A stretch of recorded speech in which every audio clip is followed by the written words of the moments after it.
प्रणाम जी सुंदर साथ जी। आज कीर्तन ग्रंथ के 49वें प्रकरण का मंथन करेंगे। महामती श्री प्राणनाथ जी ने इस प्रकरण में प्रेम की दीवानगी की झलक दिखाई है और उसी दीवानगी की चर्चा की है। महामती जी कहते हैं, बायरे बात हमारी हवे कौन सुने, अमे गहलाने मलिया एहनो नेहड़ो सुनीने, हूँ तो घणुए नाठी पड़सू की जे पाड़े पड़या। कहते हैं, हे सखी, अब मेरी बात यहाँ कौन सुनने वाला है, क्योंकि संसार में तो मैं पतित ही हूँ, पागल ही हूँ, दीवाना ही हूँ। मेरी इस संसार में कोई बात सुनने वाला नहीं है। मेरी तो वही सुनेगा जो मुझ जैसा दीवाना है, अपने प्रियतम के प्रेम में पागल है। उसी को मेरी बातें समझ में आएंगी। महामती जी कहते हैं, मुझे तो अब दीवाने प्रियतम श्री राज जी मिल गए हैं।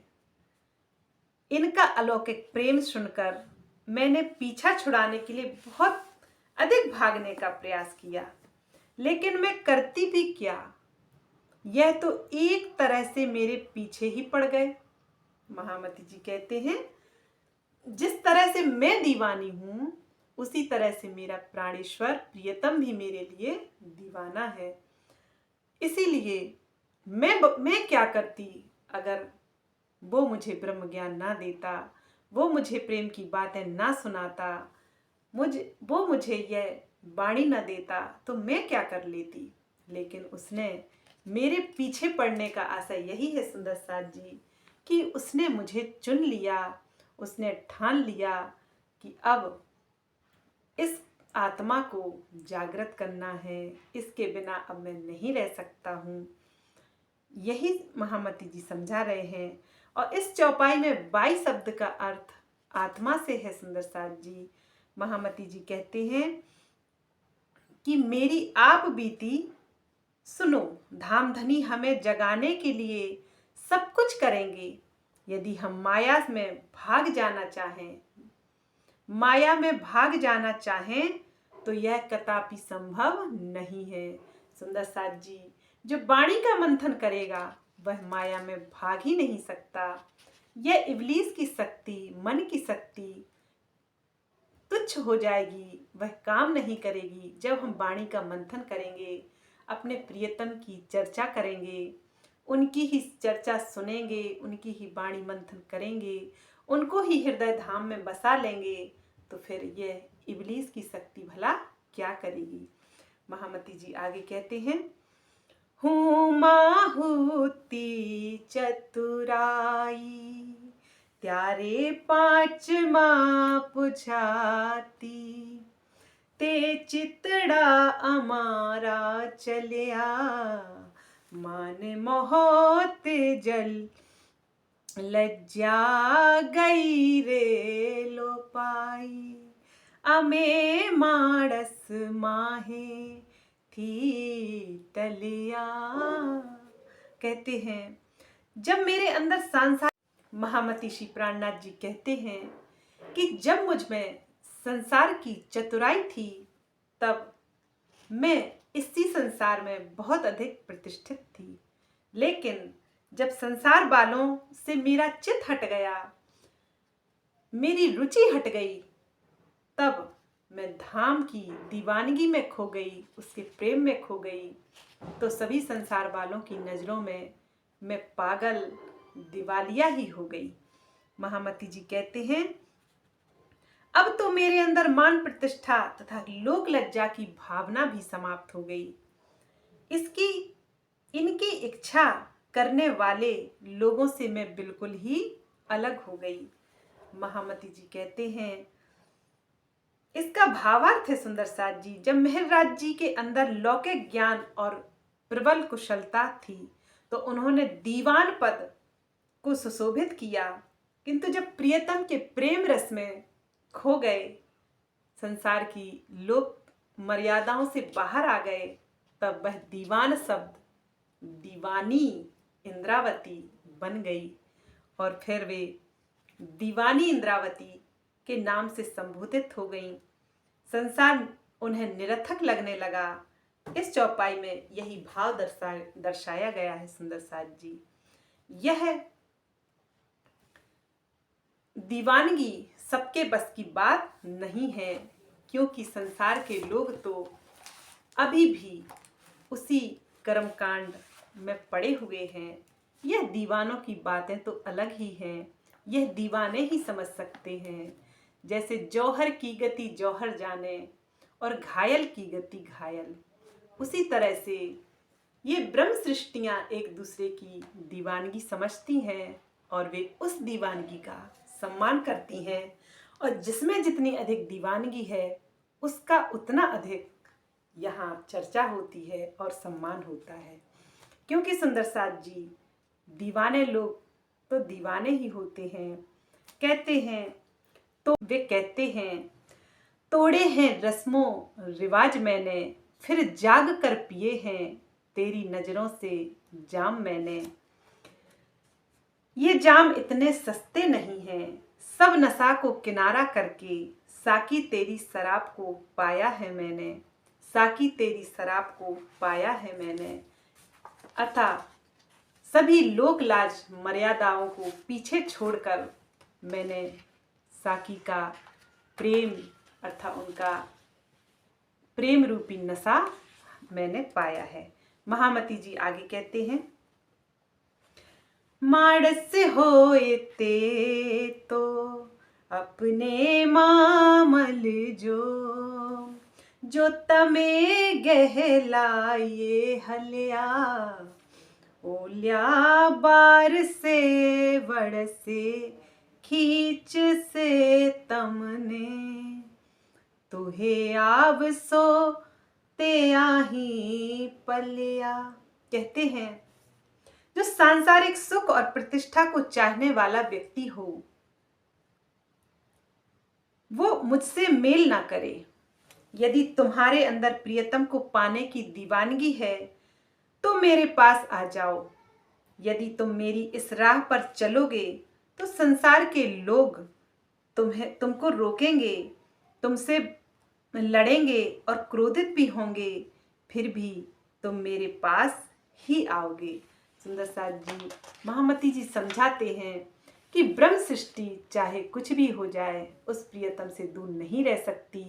वह सबकी आलोचना भी सहन कर लेगी, सबकी नज़रों में पागल बन जाएगी, लेकिन वह अपने प्रियतम प्राणेश्वर के चरणों से दूर नहीं रह सकती। क्योंकि जैसे जल के बिना मछली नहीं रह सकती, उसी तरह से ब्रह्म सृष्टि उस ब्रह्म के ज्ञान से, उसके चरणों से, उसकी शराब से दूर नहीं रह सकती। भले ही वह इसके बदले में कोई भी उपाधि को सहन कर लेगी।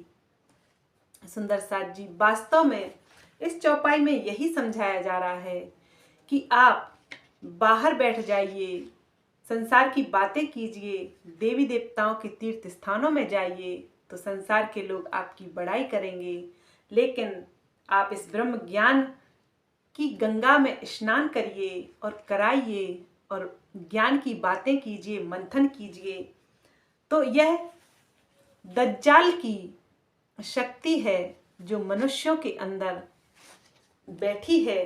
कलयुग की यह शक्ति आपको इस चौपाई में यही समझाया जा रहा है सुंदर साथ जी कि आप संसार के हिसाब से नहीं चलेंगे, आप वाणी मंथन करेंगे, आप ज्ञान पढ़ेंगे, सुनाएंगे, सुनेंगे तो संसार के लोग आपको बुरा कहेंगे, क्योंकि यह कलयुग की शक्ति, इस दज्जाल की शक्ति आपको रोकने की पूरी कोशिश करेगी।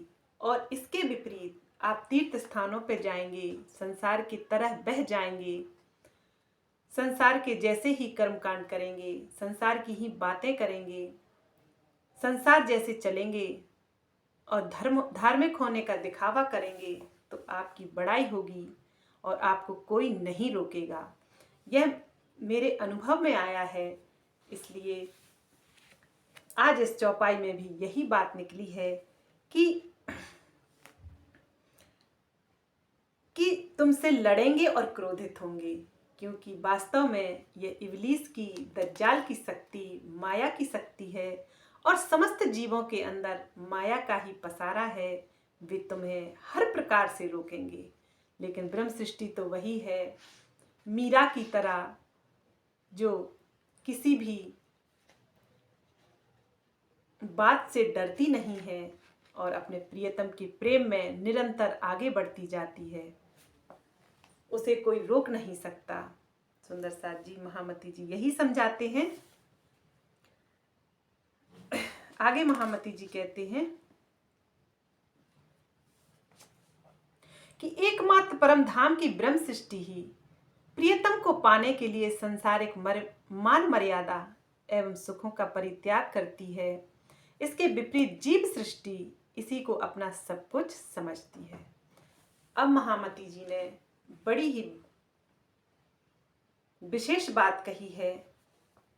जीव सृष्टि और ब्रह्म सृष्टि में यही अंतर है सुंदर साथ जी। ब्रह्म सृष्टि किसी भी लोक लाज मान मर्यादा की चिंता किए बिना प्रेम की राह में आगे बढ़ेगी, लेकिन जीव सृष्टि को यही सब कुछ है। जीव सृष्टि इस मान मर्यादा के बिना, इस सुख सुविधा के बिना जीवित नहीं रह सकती। जिस तरह से ब्रह्म सृष्टि ब्रह्म के बिना नहीं रह सकती, उसी तरह जीव सृष्टि माया के बिना नहीं रह सकती। महामती जी आगे समझाते हैं, गहले वाले अमने की धाम, गहलड़ा मलीने गहलाए छलिया, जाते कुट मथी जूहा थया, हद छोड़ी बेहद मां भलिया। कहते हैं, मेरे प्रियतम मेरे प्रेम में दीवाने हो गए हैं। मुझे भी अपने प्रेम में दीवाना बना दिया है। उनकी दीवानगी ने मुझे अपने बस में कर लिया है। अब मैंने अपनी जाति एवं कुटुंब से भी अलग होकर हद को छोड़ दिया है तथा बेहद में मैं पहुंच गई हूँ। सुंदर साथ जी, महामती श्री प्राणनाथ जी यही समझाते हैं कि जिस अक्षरातीत के बारे में संसार को जरा भी ज्ञान नहीं है, यदि वह किसी आत्मा के प्रेम में दीवाना हो जाए तो उसका माया में रहना कदापि संभव नहीं है। आत्मा मानव तन में बैठकर इस झूठे नश्वर संसार के खेल को देख रही है, और जब प्रियतम के प्रेम का जोश बढ़ता है तो आत्मा अपने इस मानव शरीर कि सभी जाति बंधन सगे संबंधियों को का आभास छोड़ देती है, अर्थात वह अंतर मन से उनसे संबंध तोड़ देती है, क्योंकि वह अपनी परात्म का श्रृंगार करके बैठ गई होती है और अपने मूल मिलावे में जाकर अपने प्रियतम के नूरी चरणों में बैठ गई होती है। इसे ही जाति कुटुंब से अलग कहा गया है सुंदर साथ जी। वैसे प्रत्यक्ष रूप में देखा जाए तो हम परिवार में ही रहते हैं, सभी कर्तव्य कर्म को बड़ी अच्छी तरह से निभा रहे होते हैं, लेकिन जो अंतरात्मा से अपने प्रियतम का प्रेम का नशा कर लेते हैं, उन्हीं के भाव में, उन्हीं की मस्ती में झूमते रहते हैं, आनंदित रहते हैं, यह ब्रह्म सृष्टि का मुख्य लक्षण है। महामती जी यही कहते हैं कि जो प्रियतम के प्रेम में दीवाना हो गया हो और प्रियतम भी उस आत्मा के प्रेम में दीवाना हो गया हो तो वह माया में नहीं फंस सकती। वह इसी संसार में झूमती रहेगी, आनंदित रहेगी और अपने मूल मिलावे में ही रमण करेगी। उन 25 पक्षों का स्वाद लज्जत यहीं ले लेगी। ऐसी महामती जी अपनी ब्रह्मात्माओं के विषय में कहती हैं। आगे महामती जी कह रहे हैं, देखी ता सुखड़ा में तो ना ख्या। सुंदर साथ जी महामती यही समझा रहे हैं, संसार के नश्वर और लुभावने सुखों को मैंने पल भर में ही छोड़ दिया और उन प्रियतम का ज्ञान होते ही मैंने उस प्रेममयी राह को अपनाने में जरा भी देर नहीं लगाई और मैं इस संसार के दुखों से भी मैं नहीं घबराई। प्रियतम की दीवानगी ने मुझे ऐसा कर दिया कि मैं अक्षरातीत के प्रेम में डूब गई। देखते ही देखते सुख छोड़ने का अर्थ है सुंदर साथ जी कि अति अल्प समय में मैंने उनके ज्ञान को आत्मसात कर लिया और मैंने बिना देरी किए ही सर्वस्व अपना उन पर निछावर कर दिया। मैं उनके प्रेम में इस कदर दीवानी हो गई कि मुझे जरा भी लोक लाज और मर्यादा और इस संसार के सुखों और दुखों की कोई परवाह न रही।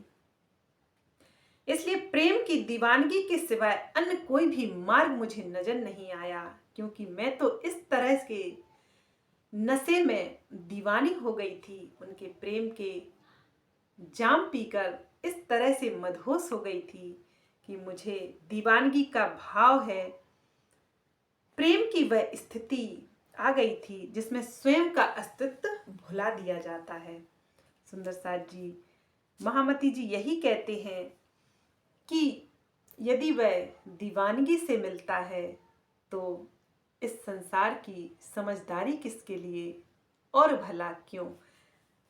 आगे महामती जी कहते हैं, वायरे गिनाए शब्द गम नाही, नवधाने वेद पुराणे नव कलिया, ए बात गह लड़ी करे रे महामती, मारे अखंड सुख फूले फलिया। कहते हैं, हे सखी, महामती जी कहती हैं, हे सखी, उस सच्चिदानंद अक्षरातीत तक इस संसार के ज्ञान के शब्दों की पहुंच नहीं है। यह नवदा भक्ति से भी नहीं जाया जा सकता है। वेद एवं पुराणों ने भी उनका स्पष्ट वर्णन नहीं किया है। मैं तो उनके प्रेम में दीवानी होकर ही ये बातें कह रही हूँ, क्योंकि मेरे हृदय में परम धाम के अखंड आनंद का रस बरस रहा है। महामती जी यही समझा रहे हैं कि 14 तबक के प्राणियों ने उनकी आज तक संशय रहित व्याख्या नहीं की कि वह पूर्ण ब्रह्म परमात्मा आखिर कौन है। महामती जी यही कहते हैं कि वेद जिसे नेति नेति कहते हैं, ऋषि मुनि जिसे अगम कहकर स्वयं को निगम कह देते हैं, ऐसे पूर्ण ब्रह्म परमात्मा की मैं दीवानी हो गई हूँ। जब एक साधारण स्त्री पुरुष प्रेम में इस तरह से आगे बढ़ जाते हैं, दीवाने हो जाते हैं, तो मेरी दीवानगी कैसी होनी चाहिए। मेरा प्रेम तो उस संसार के मालिक से है जहाँ वेद भी नहीं पहुँचा सकते, जहाँ तपस्वी नहीं पहुँच पाए। मेरा उनसे ऐसा नाता है, मेरा उनसे ऐसा संबंध है कि मैं उनकी दीवानी हूँ और वे मेरे दीवाने हैं। अब भला इस दीवानगी को कोई कैसे वर्णित कर सकता है, यह तो दीवाने ही जानते हैं। जो उनके प्रेम में दीवाने हो गई हैं ब्रह्म सृष्टियाँ, वे ही एक दूसरे की इस दीवानगी को, इस तड़प को, इस विरह को समझ सकती हैं, और भला कौन समझ सकता है। सुंदर साथ जी महामती जी यही कहते हैं कि गीता में लिखा है कि यत् क्षरम वेद विदो वदंती, अर्थात वेद को जानने वाले जिस अक्षर ब्रह्म का वर्णन करते हैं, इसी प्रकार कठोपनिषद में कहा है, सर्व वेदा यत् परम आमंती,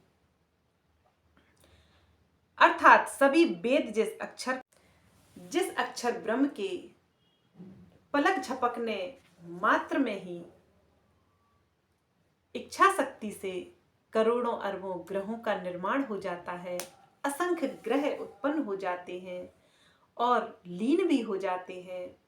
ऐसे अक्षर ब्रह्म महामती जी कहते हैं कि मेरे धाम धनी मेरे प्रियतम के चरणों में वंदन प्रणाम करने जाते हैं और बे अक्षरातीत हमारे दीवाने हैं, वे हमारा दर्शन चाहते हैं। सुंदर साथ जी, इससे बड़ी और क्या बात होगी। ये दुख उनके लिए बहुत छोटे हैं। इस संसार के दुख उठाने में अब तो ब्रह्म सृष्टि को बहुत मजा आता है। उस प्रियतम के लिए कुछ कोई कह दे, कुछ आलोचना कर दे, कुछ बुराई कर दे, तो ब्रह्म सृष्टि इनसे विचलित नहीं होती है। उसको तो इसमें आनंद आता है, बहुत आनंद आता है, क्योंकि उस ब्रह्म सृष्टि की को उस धाम के धनी की पहचान हो गई है कि वह कौन है। वह संसार का मालिक है और वह हमारा दीवाना है और हम उनकी दीवानी हैं। तो ये छोटे दुख क्या कर सकते हैं। इन दुखों से विचलित होकर ब्रह्म सृष्टि कभी पीछे कदम नहीं रखती। यह तो जीव सृष्टियों के काम है। उनके देवी देवताओं के द्वारा वरदान न मिलने पर वे कहते हैं हम तुम्हारे दर नहीं आएंगे। ये तो उनकी कामना की भक्ति है, यह तो उनकी स्वार्थी भक्ति है। ब्रह्म सृष्टि ही एक निस्वार्थ भक्ति करती है, जो अपने प्रियतम से कुछ नहीं मांगती। कहती है, हे प्रियतम, मुझे पता है कि तुम समस्त संसार के राजा हो, तुम मालिके जहां हो, लेकिन हे प्रियतम, मुझे कुछ नहीं चाहिए आपके प्रेम के अलावा। और हे प्रियतम, मुझे पता है कि मेरे पास कुछ नहीं है, मैं इस संसार में कुछ नहीं रखती हूँ, लेकिन प्रियतम, ये प्रेम भरे आंसू ही मेरे। कहती हैं कि तुम्हें क्या अर्पण करूं, मेरे पास तो कुछ नहीं है।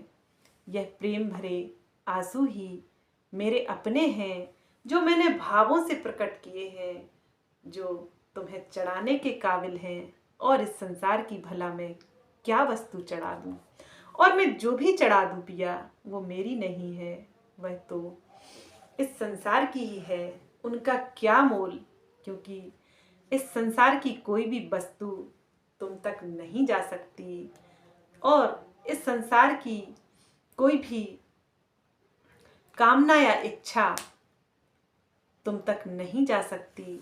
यह तो ब्रह्म सृष्टियों की शोभा है सुंदर साथ जी, कि यह ज्ञान, यह अखंड ब्रह्म ज्ञान। महामती श्री प्राणनाथ जी यही समझाते हैं सुंदर साथ जी, कि जिस ब्रह्म तक मन चित बुद्धि की भी पहुंच नहीं है, इन इंद्रियों की भी पहुंच नहीं है, उस ब्रह्म को मैं क्या चढ़ा दूं। अब तो वे कहती हैं, एक ही भाव मेरे अंदर है कि वो प्रेम दीवाना और मैं प्रेम दीवानी हूँ। मैं स्वयं उनकी हो गई हूँ। अब किसी जाहिरी पूजा पाठ या कर्म कांड करने की आवश्यकता नहीं है, क्योंकि इश्क बंदगी ही सबसे बड़ी बंदगी है। प्रेम सगाई ही सबसे बड़ी सगाई है। जब मैंने उनसे इश्क किया, उनसे प्रेम के बंधन में बंध गई, तो अब भला मैं क्या उनको दे सकती हूँ। सुंदर साथ जी, जाहिरी वस्तुओं से पूजा पाठ का दिखावा तो हो सकता है, लेकिन प्रेम भावना एक ऐसी भावना है जो दिखाई तो नहीं देती है, पर सबसे बड़ी होती है। वही पूजा प्रेम लक्षणा भक्ति है। वही पूजा प्रियतम प्राणेश्वर के चरणों में पहुंच जाती है, और उसकी याद में एक अश्रु बिंदु भी यदि ब्रह्मात्मा की आंखों से गिर जाए निस्वार्थ, तो वह अश्रु रूपी मोती उसके चरणों में चढ़ जाता है, और वही उसको स्वीकार है। सुंदर साथ जी, महामती जी यही समझाती है कि जिसके नाम से आए खुशबू, उसको भला मैं क्या फूल चढ़ाऊं। जो सारे संसार का मालिक है, उसको मैं क्या दूं। मेरे पास तो कुछ नहीं है, केवल भाव के, केवल प्रेम के। सुंदर साथ जी, 49वां प्रकरण समाप्त हुआ। बोलिए प्राणनाथ प्यारे की जय। प्रेम प्रणाम जी सुंदर साथ जी।